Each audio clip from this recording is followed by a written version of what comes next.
श्रोता त्रिविध समाजपुर ग्राम नगर दुहकुल संत सभा अनुपम अवध सकल सुमंगल मूल सियावर रामचंद्र की जय। तीनों प्रकार के श्रोताओं का समाज इस नदी के दोनों किनारों पर बसे हुए। पूर्वे गांव और संतों की सभा सुंदर मंगलों की जड़ अनुपम अयोध्या जी है। राम भक्ति सुर सरत जाई मिली सुकीर्ति सरजू सुहाई सानुज राम समर जसु पावन मिलो महानदु सोन सुहावन। सुंदर कीर्ति रूपी सुहावनी सरजू जी की राम भक्ति रूपी गंगा जी में जा मिली है। छोटे भाई लक्ष्मण सहित श्री राम जी के युद्ध का पवित्र यश रूपी सुहावना महानद सोन उसमें आ मिला है।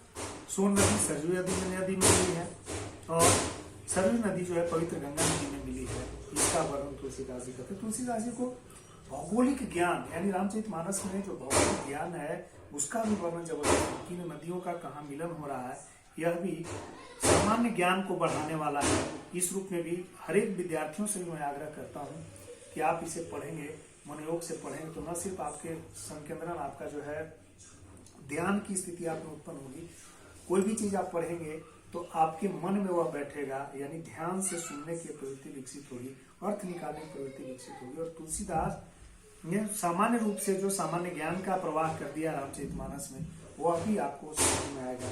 इसके अलावा अगर आप मुख्य परीक्षा का लेखन करते हैं तो उस स्थिति में आपको यहाँ के जो दोहे हैं चौपाई और सोरठा वह आपके लेखन को सुसंगत बनाएगा और प्रभावी बनाएगा। जुग बीच भक्ति देव धुनि धारा सोहति सहित सुवीरति विचारा त्रिविध ताप त्रासक तिमुहानी राम स्वरूप सिंधु समूहानी। दोनों के बीच में भक्ति रूपी गंगा जी की धारा ज्ञान और वैराग्य के सहित शोभित हो रही है। ऐसी तीनों तापों को डराने वाली यह तिमुहानी नदी राम स्वरूपी समुद्र की ओर ले जा रही। अब बता रहे हैं कि जो सरयू नदी है वह गंगा से मिलती है, गंगा और सरयू नदी जाकर गंगा से मिलती है, सोन इसमें मिलती है। तो तीनों के बीच की यह नदी है और यह तीन मुहाना जो है सामूहिक रूप से तीनों मुहानों को मिला करके यह समुद्र में मिल जाने राम के जो स्वरूप है चरित्र का समुद्र उसमें जाकर के मिलाती है सरयू नदी। मानस मूल मिली सुर सरी सुनत सुजन मन पावन करी बीच बीच कथा विचित्र विभागा जनुसरी तीर तीर बन बागा। अर्थात इस कीर्ति रूपी सरयू का मूल मानस रामचरितमानस है। यह राम भक्ति रूपी गंगा जी में मिली है, इसलिए यह सुनने वाले सज्जनों के मन को पवित्र कर देगी। इसके बीच बीच में जो भिन्न भिन्न प्रकार की विचित्र कथाएं हैं वे ही मानो नदी तट के आसपास के वन और बाग हैं। उमा महेश विवाह बराती ते जलचर अगणित बहुभाती रघुबर जन्म आनंद बधाई भंवर तरंग मनोहर ताई। श्री पार्वती जी और शिव जी के विवाह की बराती इस नदी में बहुत प्रकार से असंख्य जलचर जीव हैं। श्री रघुनाथ जी के जन्म की आनंद बधाइयां इस नदी के भंवर और तरंगों की मनोहरता है।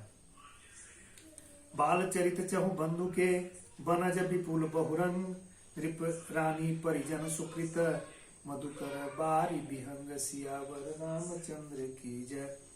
चारों भाइयों के जो बाल चरित्र हैं वे ही इसमें खिले हुए रंग बिरंगे बहुत से कमल हैं। महाराज श्री दशरथ जी और उनकी रानियों और कुटुंबियों के सत्कर्म ही भ्रमर और जल पक्षी हैं। सिय स्वयंवर कथा सुहाई सरित सुहावनी सो छवि छाई नदी नाव पटु प्रसन्न अनेका केवट कुशल उत्तर सविवेका। श्री सीता जी के स्वयंवर की जो सुंदर कथा है वही इस नदी की सुहावनी छवि छा रही है। अनेकों सुंदर विचार पूर्ण प्रश्न ही इस नदी की नावें हैं। उनके विवेक युक्त उत्तर ही चतुर केवट है।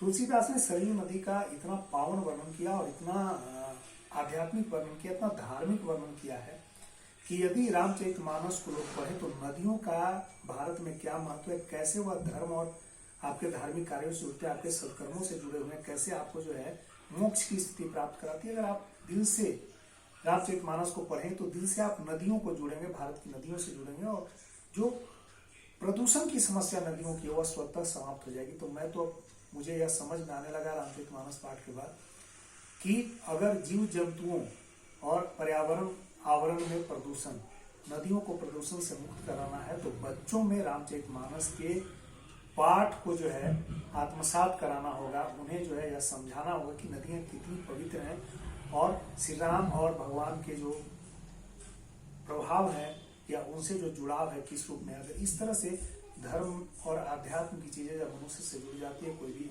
आध्यात्मिक पहलू जब जुड़ जाते हैं तो मनुष्य उसका जो है स्वतः सम्मान करने लगता है। तो यह प्रदूषण को खत्म करने का जो है एक बड़ा कारण होगा रामचरितमानस से बच्चों को पढ़ाए जाने की जरूरत है। सुनी अनुकथन परस्पर होई, पथिक समाज सोह सरि सोई, घोर धार भृगुनाथ रिसामी, घाट सुबद्ध राम बरबामी। इस कथा को सुनकर पीछे जो आपस में चर्चा होती है वही इस नदी के सहारे सहारे चलने वाले यात्रियों का समाज शोभा पा रहा। परशुराम जी का क्रोध इस नदी की भयानक धारा है और श्री समुद्र जी के श्रेष्ठ वचन ही सुंदर बंधे हुए घाट है। परशुराम जी के क्रोध से तुलना करके तुलसीदास ने सरयू नदी के उस भयावहता को भी बताया है कि कैसे वह बाढ़ का शिकार बना देती है। अयोध्यापुरी से जब बिहार की तरफ प्रवेश करती है तो कैसे वह बाढ़ का शिकार बना देती है लोगों को। सानुज राम विवाह उछाहू, सो शुभ उमग सुखद सब काहू, कहत सुनत हर सही पुल काही, ते सुकृति मन मुदित नहाही। भाइयों से श्री राम के विवाह का उत्साह ही इस कथा नदी की कल्याणकारिणी बाढ़ है जो सभी को सुख देने वाली है। इसके कहने सुनने से जो हर्षित और पुलकित होते हैं वही पुण्यात्मा पुरुष हैं जो प्रसन्न मन से इस नदी में नहाते हैं। राम तिलक हित मंगल साजा, परब जोग जनु जुरे समाजा, काय कुमति के कई केरी, परिजा सुफल विपति घनेरी। श्री राम के राज तिलक के लिए जो मंगल साज सजाया गया है वही मानो पर्व के समय इस नदी पर यात्रियों के समूह इकट्ठे हुए हैं। कैकई की कुबुद्धि इस नदी में काई है जिसके फलस्वरूप बड़ी भारी विपत्ति आ पड़ी है। जो कहा गया है कि प्रदूषण या नदियों में जो पड़ने वाले काई हैं कैकई की बुद्धि के समान, यानी जब बुद्धि आदमी का भ्रष्ट हो जाता है तभी वह नदियों को प्रदूषित करता है। जिस तरह कैकई की भ्रष्ट बुद्धि ने अयोध्यापुरी को जो है संताप में धकेल दिया था और श्री राम को वनगमन के लिए मजबूर कर दिया था। समन अमित उत्पात सब, भरत चरित जप जाग, कली अग खल अवगुण कथन, ते जलमल बग पकाग, सियावर रामचंद्र की जय।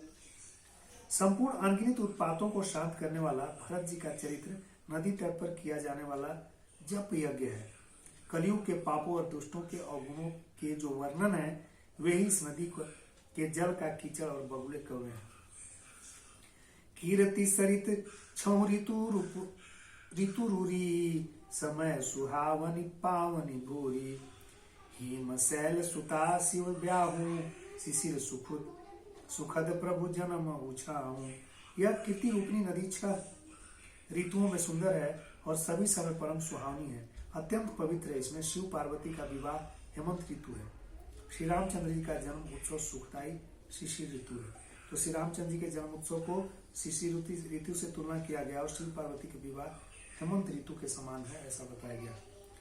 बरनब राम विवाह समाजो, सोमुद मंगल मैं ऋतु राजो, ग्रीष्म दुसह राम बन गवनु, पंत कथा खर आतप पवनु।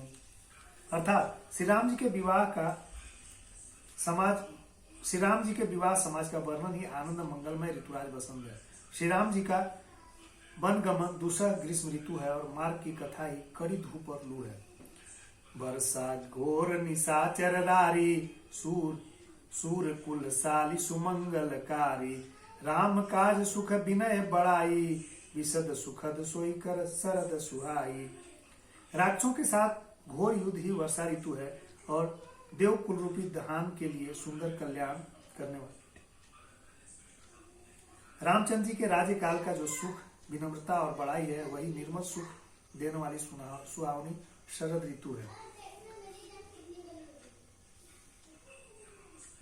ऋतुओं से कैसे तुलना करते हैं, यह बड़ी स्पष्ट रूप से रामचरितमानस में आप देख रहे होंगे। सती शिरोमणि सिय गुण गाथा, सोई गुण अमल अनुपम गपात। भरत स्वभाव सुशीतलताई, सदा एक रस बरनी न जाई। सती शिरोमणि सीता जी के गुणों की जो कथा है वही इस जल का निर्मल और अनुपम गुण है। श्री भरत जी का स्वभाव इस नदी की सुंदर शीतलता है जो सदा एक सी रहती है और जिसका वर्णन नहीं किया जा सकता। अवलोकनी बोलनी मिलनी, प्रीति परस्पर हास। बायप भली चहु बंधु की, जल माधुरी सुवास। सियावर रामचंद्र की जय। चारों भाइयों का परस्पर देखना, बोलना, मिलना और एक दूसरे से प्रेम करना, हंसना और सुंदर भाईपन इस जल की मधुरता और सुगंध है। आरती विनय दीनता मोरी, लघुता ललित सुबारी न थोरी। अद्भुत सलिल सुनत गुणकारी, आस पियास मनोमन हारी। अर्थात आर्त भाव विनय होता इस सुंदर और निर्मल जल का कम हल्कापन नहीं है। यह जल बड़ा ही अनोखा है जो सुनने से ही गुण करता है और आशा रूपी प्यास को और मन के मैल को दूर कर देता है। राम सुप्रेम ही पोसत पानी, हरत सकल कलि कलुष गलानी। भव श्रम शोषक तोषक पोतोषा, समन दुरित दुख दारिद दोषा।